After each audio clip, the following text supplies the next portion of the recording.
2024 আগস্টের 4 গাজীপুরের কালিয়াকৈরের আনসার একাডেমির সামনে ফ্যাসিবাদ বিরোধী আন্দোলনে পুলিশের গুলিতে শহীদ হন আশরাফিয়া মাদ্রাসার ছাত্র আব্দুল্লাহ আল মামুন। আজ সেই ঘটনার 1 বছর পূর্ণ হলেও শোক কাটিয়ে উঠতে পারেনি পরিবার।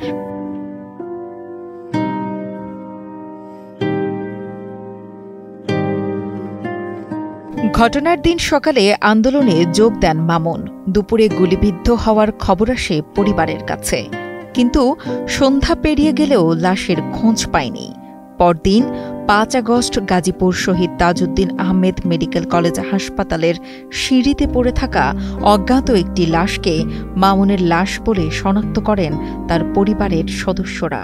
প্রবাসী আসলে দুঃখের সাথে বলতে এর ছেলে লাশটাই দেখতে পারে নাই। এর ছেলে লাশটাই দেখতে পারে নাই যে একটা বাপ হইয়া যে একটা ছেলে লাশটা না ধরার আপনার বেদনা কি হতে পারে। এখনো ফোন দিয়ে আমার লাগে কান্না করে, আপনারা জানেন। এই যে 2টা বোন এখনো কান্না করে, আমার শাশুড়িটা পাগলের মতন হয়ে গেছে। ছেলের মৃত্যু মেনে নিতে পারেনি মা পারভিন বেগম। কখনো চুপচাপ, আবার কখনো বা অস্থির আচরণ করেন। শুধু বলেন, আমার ছেলে দেশ ও জাতির জন্য শহীদ হয়েছে। তবে মামুনের বোনের দাবি তার ভাইয়ের নামে একটা হাসপাতাল হোক। তো পাগল প্রায়, আর বাবার অবস্থা খারাপ। বাবা এখন বেশিরভাগ সময় অসুস্থ থাকে। আল্লাহর কাছে দোয়া করে যেন লোনগুলো আব্বু পরিশোধ করে দেশে আসতে পারে, যেন ছেলের কবরটা জিয়ারত করতে পারে। আমরা 2টা বোন, আমাদের একমাত্র ভাই ছিল, অনেক আদরের ভাই ছিল। প্রতিনিয়ত ওকে মিস করি। ওর বার্থডে গেল গত মাসে, অনেক মিস করি ওকে, সবসময় মনে পড়ে। আর যেহেতু সবিপুরে ভালো কোনো হসপিটাল নাই, কিছু হলে ঢাকায় দৌড় দেওয়া লাগে আমাদের।